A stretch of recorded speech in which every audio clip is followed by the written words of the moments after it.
Salut à tous et à toutes et bienvenue sur les podcasts de Tom. Et aujourd'hui, dans ce podcast, on parle Covid-19. Alors, dans ce podcast, je vous résumerai la première année de campagne de vaccination en France et également des masques insolites pour protéger du Covid. Alors, rappelons-le, la campagne de vaccination contre le Covid-19 a démarré en France il y a un petit peu plus d'un an, le 27 décembre 2020. Alors, la première personne à s'est fait vacciner, c'est Morissette. C'est une résidente d'un EHPAD de Sévran, en Seine-Saint-Denis. C'était la première française à recevoir une dose de la précieuse injection du Covid. La France démarre sa campagne de vaccination la veille de Noël 2020. Le ministre de la Santé a annoncé le lancement à venir de la campagne de vaccination.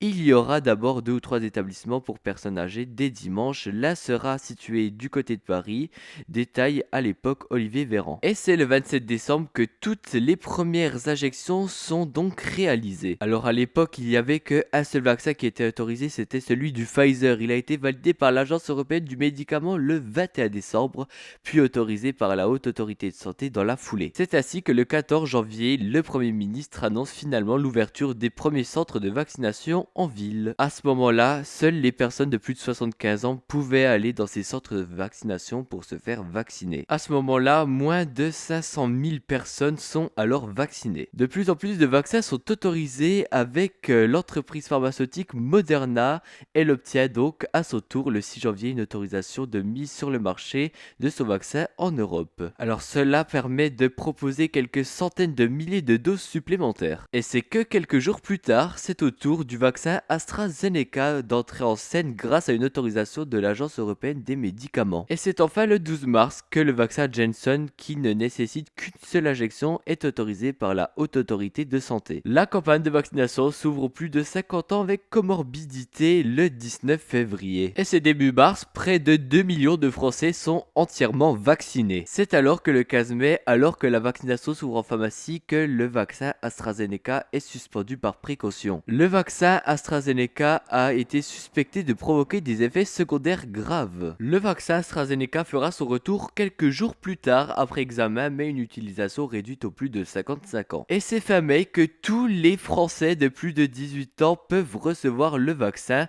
À l'époque, 25 millions de Français ont alors reçu une première dose. Plus de 10 millions ont un schéma vaccinal complet. Le 2 juin, une annonce est faite pour que les mineurs de plus de 12 ans peuvent aller se faire vacciner. Et c'est le 15 juin, sur la base du volontariat, que les adolescents de plus de 12 ans pourront se faire vacciner. Et c'est le 9 juin qu'une première version du pass sanitaire entre en vigueur. Mais c'est à partir du début du mois d'août que le pass sanitaire s'appliquera dans les cafés, les restaurants, les centres commerciaux, les hôpitaux, les maisons de retraite, les établissements médico-sociaux, mais également dans les avions, trains et cars pour les longs trajets. Cette mesure entre effectivement en vigueur le 9 août. Et fin août, c'est près de 50 millions de Français qui ont reçu une première dose.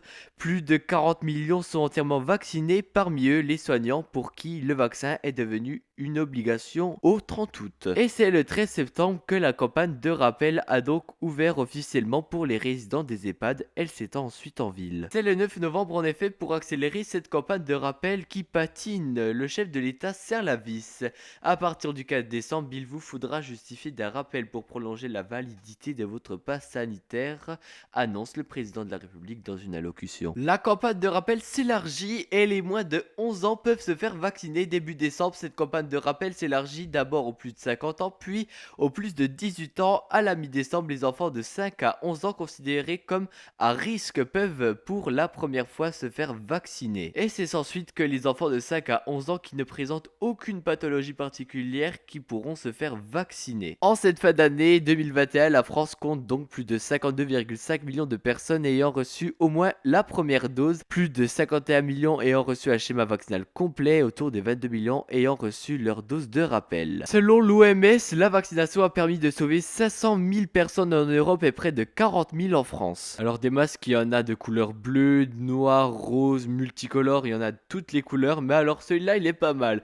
Pour se protéger de la pandémie du Covid-19, il y a un habitant de Manille qui se promène très clairement dans les rues de son quartier en utilisant un masque artisanal fabriqué à partir d'une bonbonne de fontaine à eau.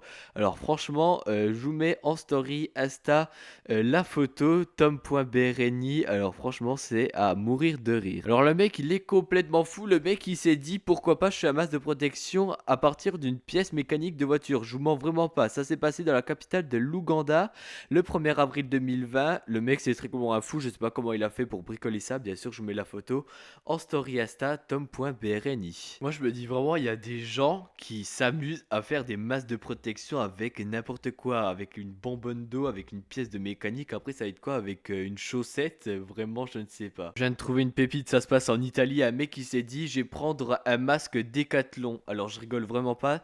C'est, vous savez, les masques tuba qu'on peut mettre pour aller à la piscine. Le mec s'est dit, je vais mettre ça pour sortir dans la rue. C'est what the fuck, très clairement. Bon, voilà, je pense qu'on a fait un petit peu le tour de tous les masques insolites. En tout cas, franchement, les gens, c'est des ouf. Juste avant de vous quitter, si vous avez des suggestions, n'hésitez pas à me les dire sur Insta, tom.brni, je vous le rappelle. Merci infiniment d'avoir écouté cette émission jusqu'au bout et on se dit à plus pour un nouveau podcast. C'était Tom, allez, ciao.